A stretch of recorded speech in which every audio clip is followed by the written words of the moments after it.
రాఘవ్ వాళ్ల అన్నయ్య ప్రవీణ్ జయరాం అని తెలియడంతో అన్విత షాక్ అవుతూ ప్రవీణ్ జయరాంని చూస్తూ ఉంది. అది గమనించిన రాఘవ్, అన్విత అన్విత అంటూ ఆమె భుజాన్ని పట్టి కదిపాడు. ఆ కుదుపులకు తన చూపులను మరల్చుకొని సర్ అని రాఘవ్ వైపు చూసింది. అన్విత చూపులకు కొద్దిగా ఇబ్బంది పడిన ప్రవీణ్ జయరాం అక్కడి నుండి వెళ్ళిపోయాడు. అతడు వెళ్ళిపోగానే ఆమె వైపు కోపంగా చూసిన రాఘవ్, ఏంటి మా అన్నయ్యని అంతలా చూస్తున్నావు అని అడిగేశాడు. నిజానికి ప్రవీణ్ జయరాం షాడో ఒక్కరేనా అని ఆలోచిస్తూ అతన్ని అంతలా చూసింది అన్విత. ఏంటి ఏం మాట్లాడవు, మా అన్నయ్యను తినేసేలా చూస్తున్నావేంటి అని కొద్దిగా కోపంగా అడిగాడు రాఘవ్. ఆమెకు ఇబ్బందిగా అనిపించింది. రాఘవ్ ఎలా పడితే అలా మాట్లాడడం ఆమెకు అస్సలు నచ్చలేదు. అదేం లేదు, మీ అన్నయ్య నాకు తెలిసిన ఫ్రెండ్ లాగా అనిపిస్తున్నాడు, పోలికలు అలానే ఉన్నాయి, అందుకే చూశాను అంతే అని అన్విత చెప్పింది. రాఘవ ఆ మాటలను పట్టించుకోకుండా, మొదటి చూపులోనే మా అన్నయ్య నీకు నచ్చేశాడా, లవ్ చేస్తున్నావా అని అడిగేశాడు. ఆమెకు కోపమొచ్చింది. నోరు కంట్రోల్ చేసుకోవాలన్న కనీస కామన్ సెన్స్ లేకుండా మాట్లాడే రాఘవ్ వైపు అసహ్యంగా చూసింది. సర్, నేను ఆల్రెడీ మీకు చెప్పాను, నాకెవర్నీ లవ్ చేయాల్సిన అవసరం లేదు, ఇప్పుడు నేను అలాంటి సిచ్యువేషన్లో లేను అని కోపంగా చెప్పింది అన్విత. నువ్వు లేవు సరే, ఇప్పుడు నువ్వు మా అన్నయ్యని కన్నార్పకుండా చూశావు, వాడికి ఏమనిపిస్తుంది, నువ్వలా చూడ్డం తప్పు కాదా అని తప్పప్పుల గురించి మాట్లాడడం మొదలుపెట్టాడు రాఘవ్. ఆ విషయాల గురించి ఎక్కువగా మాట్లాడడం ఆమెకు ఇష్టం లేదు. దాంతో, సర్, మీ అన్నయ్యకు నన్ను గర్ల్ ఫ్రెండ్ అని చూపించారు కదా, అంటే నా పని అయిపోయినట్టే, సో ఇక నేను వెళ్ళిపోతున్నాను అని అక్కడ్నుంచి వెనక్కి తిరగాలని ప్రయత్నించింది. కాని రాఘవ్ ఆమె చేతిని పట్టుకొని, నేను నీకు 10 లక్షలు పే చేశాను, నువ్వు 10 నిమిషాలు కూడా నాకు గర్ల్ ఫ్రెండ్ లాగా ఉండలేదు, అప్పుడే వెళ్ళిపోతా అంటున్నావు, ప్రొఫెషనలిజం అంటే ఇదేనా అని అన్విత చెప్పిన డైలాగ్ని ఇప్పుడు అన్నాడు. ఆమెకు కోపం ఇంకా పెరిగిపోయింది. ఫస్ట్ ఆఫ్ ఆల్ నన్నిక్కడికి మేకప్ వేయడం కోసమని తీసుకొచ్చారు, కానీ ఇక్కడికొచ్చాక గర్ల్ ఫ్రెండ్ లాగా యాక్ట్ చేయమన్నారు. అసలు నన్ను మీరేమనుకుంటున్నారు, అంటే డబ్బులిస్తే ఏది పడితే అది చేస్తుందని ఫీల్ అవుతున్నారా? నేనంత చీప్గా కనిపిస్తున్నానా? మీ డబ్బులు మీకు రీపే చేసేస్తాను, మీలాంటి పెద్ద పెద్ద వాళ్లు ఎంత డబ్బునైనా క్షణాల్లో ట్రాన్స్ఫర్ చేసేస్తారు, నేను చెయ్యాలంటే బ్యాంక్కి వెళ్లాల్సిందే, రేపు వెళ్లి మీ డబ్బును మీకు ట్రాన్స్ఫర్ చేస్తాను అని రాఘవ్ వైపు కోపంగా చూస్తూ అంది అన్విత. రాఘవ్ సమాధానం చెప్పలేదు. డబ్బులివ్వమని ఎవరూ అడగలేదు, అయినా ఇప్పుడు అవన్నీ కాదు, నాకొక్క విషయం చెప్పు, మా అన్నయ్య నీకు నచ్చాడా అని అడిగాడు రాఘవ్. నాకెవ్వరూ నచ్చరు, నేనిక్కడికి వచ్చిన పని పూర్తయిపోయింది, ఇంటికి వెళ్ళాలి అని అక్కడి నుండి వెనక్కి మళ్ళింది అన్విత. ఎలా వెళ్తావ్ అని రాఘవ్ అడిగాడు. బస్సులో వెళ్తాను, నాకేం ప్రాబ్లం లేదు, వచ్చేటప్పుడు కార్ ఎక్కాను కదా అని వెళ్లేటప్పుడు కూడా కార్ ఎక్కాల్సిన అవసరమేముంది, అలాంటి చిన్న చిన్న విషయాలకి నేను ఇబ్బంది పడను అని చెప్పింది అన్విత. వెళ్ళు, నీ ఇష్టం వచ్చినట్టుగా వెళ్ళు అని అక్కడి నుండి రాఘవ్ వెళ్ళిపోయాడు. అన్విత కూడా పార్టీలోంచి బయటికి వచ్చేసి రోడ్డు మీద నడుస్తుంది. ఆమె మనసులో అనేక ఆలోచనలు తిరుగుతున్నాయి. ప్రవీణ్ జయరాం కొద్దిగా షాడోలాగా కనిపిస్తున్నాడు. షాడో ఫేస్ నేను చూడలేదు, కానీ ఎందుకలా అనిపిస్తుంది? ప్రవీణ్ షాడో ఒక్కరేనా? ఒక్కరే అయితే ప్రవీణ్ నన్ను గుర్తుపట్టాలి కదా, కనీసం నన్ను గుర్తుపట్టినట్టు చిన్న ఎక్స్ప్రెషన్ కూడా అతని ముఖంలో కనిపించలేదు. అంటే వాళ్ళిద్దరూ ఒక్కరు కారన్నమాట. ఒక్కరు కాకపోతే మరి వాళ్ళిద్దరికీ ఫ్రెండ్షిప్ ఉందా అని ఆలోచిస్తూ నడుస్తోంది అన్విత. బస్టాప్ చాలా దూరంలో ఉండడంతో నడుస్తూనే ఉంది.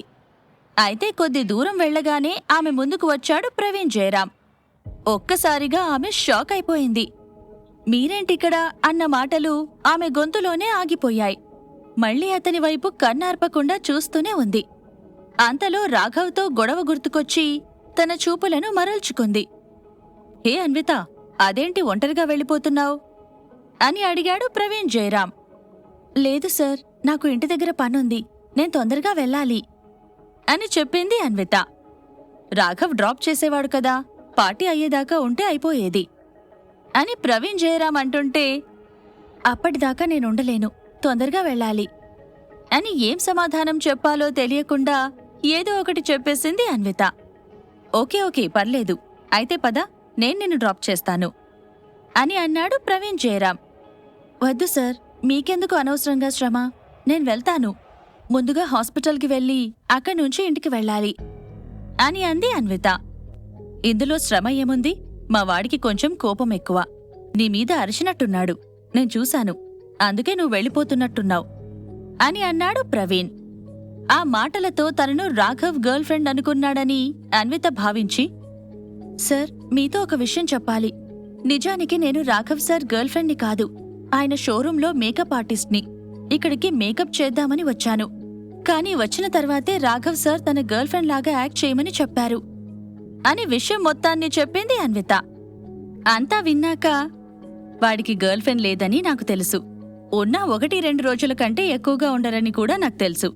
అయినా నిన్ను చూడగానే నువ్వు వాడి గర్ల్ ఫ్రెండ్ కాదని నాకు అర్థమైపోయింది అని చెప్పిన ప్రవీణ్, ఇక్కడే ఉండు, నేను కార్ తీసుకొస్తాను అంటూ పార్కింగ్ ఏరియా వైపు వెళ్లాడు.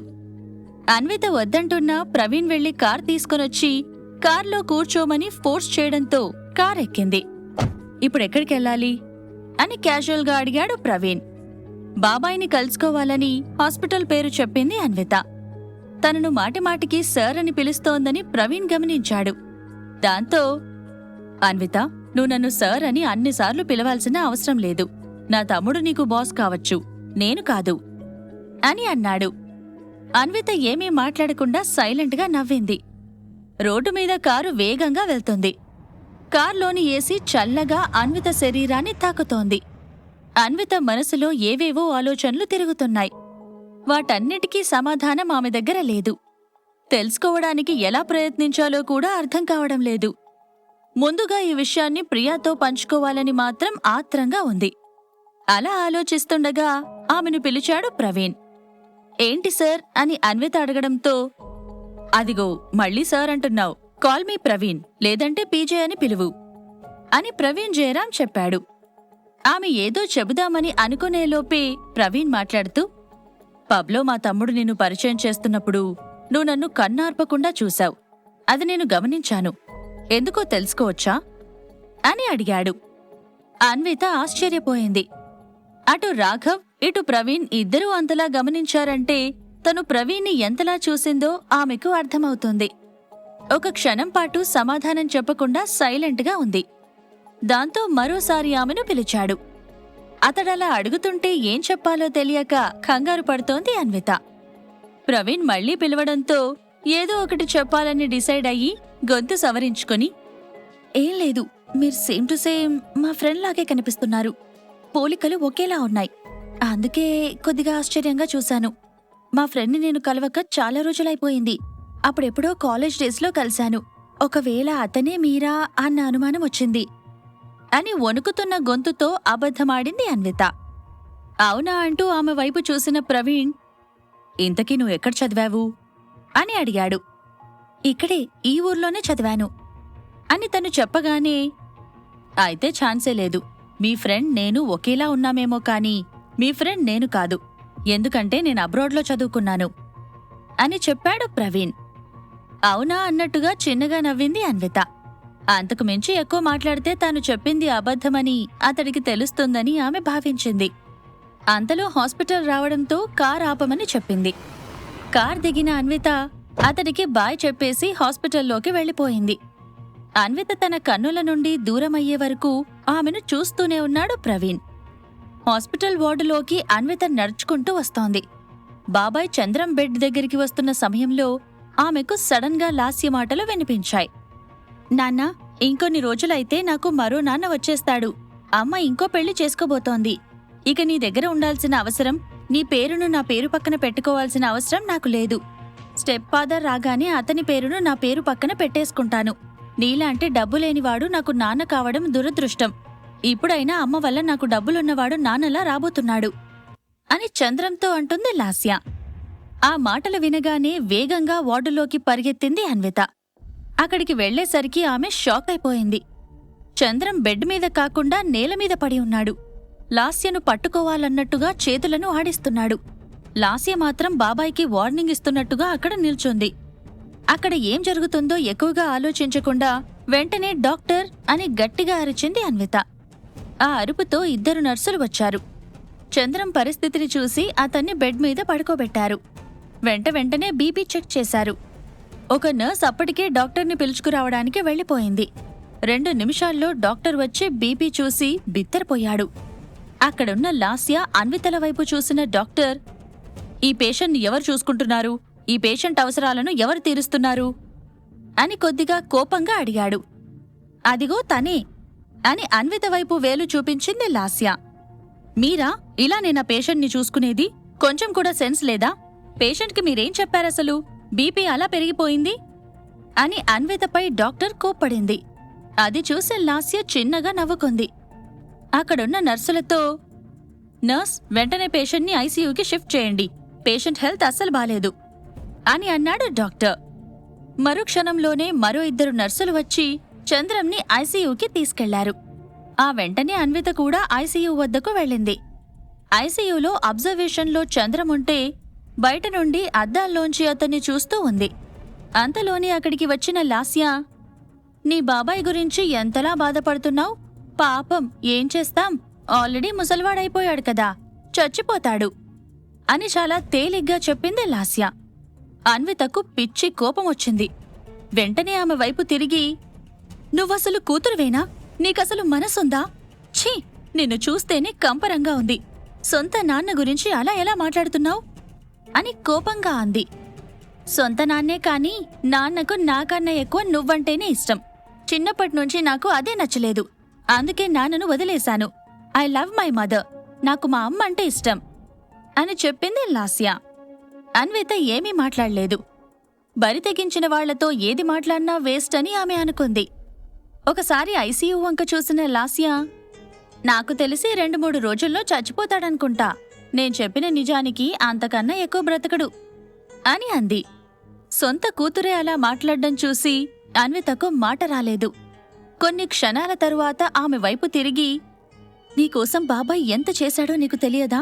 అలా ఎలా మాట్లాడగలుగుతున్నావు? నిన్ను చదివించాలని, నువ్వు గొప్పదానివి కావాలని ఆయన ఎంతగానో కష్టపడ్డాడు. అవన్నీ నీకు గుర్తురావడం లేదా అని అన్విత అంటుంటే, నన్ను కన్నాడు కాబట్టి ఆయన డ్యూటీ ఆయన చేశాడు. అంతకు మించి ఆయన నాకు పెద్దగా చేసిందేమీ లేదు. ఒకవేళ మా నాన్న కలవకపోయుంటే నేను మరో రిచ్ ఫ్యామిలీలో పుట్టేదాన్నేమో అని అసహ్యంగా అంది లాస్య.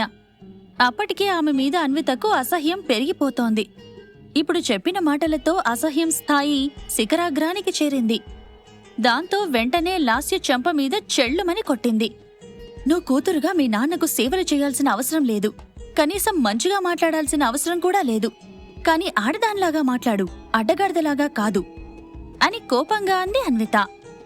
యూ బ్లడీ, నన్నే కొడతావా అని అన్విత మీదకు వేగంగా వచ్చింది లాస్య. కొడతావా ఏంటి? ఆల్రెడీ కొట్టాను. కావాలంటే ఇంకోసారి కూడా కొడతాను. బాబాయ్ గురించి ఇంకొక్క మాట ఎక్కువ మాట్లాడినా నీ పళ్ళు మొత్తం రాలగొడతాను. నువ్వు ఇక్కడ్నుంచి ఎంత తొందరగా వెళ్ళిపోతే అంత మంచిది. లేదంటే నీ ముఖాన్ని నీ మొగుడు కాని మొగుడు అవినాష్కి ఎలా చూపించాలో అర్థం కాకుండా చేస్తాను అని కోపంగా చెప్పింది అన్విత. ఇక అక్కడ ఉండడం లాస్యకు నచ్చలేదు. దాంతో వెంటనే వెనక్కి వెళ్ళింది. అన్విత కళ్లల్లోంచి కన్నీళ్లు జారుతున్నాయి. ఛీ, అనవసరంగా హాస్పిటల్కి రావడం ఆలస్యం చేశాను. డబ్బు కోసం ఆశపడి రాఘవ్ సార్తో వెళ్ళకపోతే హాస్పిటల్కి తొందరగా వచ్చేదాన్ని. ఇలా జరుగుండేది కాదు అని మనసులో అనుకుంటూ ఉంది. అంతలో, ఇక్కడ పేషెంట్ చంద్రం మనుషులు ఎవరున్నారు అని అడుగుతూ ఐసీయూలోంచి బయటికి వచ్చింది నర్స్. నేనే అంటూ అన్విత చెయ్యెత్తింది. చంద్రం గారికి బాగానే ఉంది, ఎలాంటి ప్రాణాపాయం లేదని డాక్టర్ చెప్పమన్నాడు అని అక్కడ్నుండి మళ్లీ ఐసీయూలోకి వెళ్లిపోయింది నర్స్. బాబాయ్ ఆరోగ్యానికి ఎలాంటి డోకా లేదని తెలియడంతో ఆనందంగా ఫీల్ అయింది అన్విత. అప్పుడే అక్కడికి అవినాష్ వచ్చాడు. అన్విత అంటూ ఆమెను పలకరించాడు. అవినాష్తో అన్విత మాట్లాడుతుందా? ఈ ప్రశ్నలకు సమాధానాలు తెలుసుకోవాలంటే నెక్స్ట్ ఎపిసోడ్ వినాల్సిందే. క్రింద ఇచ్చిన లింక్ ని క్లిక్ చేసి పాకెట్ ఎఫ్ఎం యాప్ ని ఇన్స్టాల్ చేసుకోండి. Stay tune to pocket FM.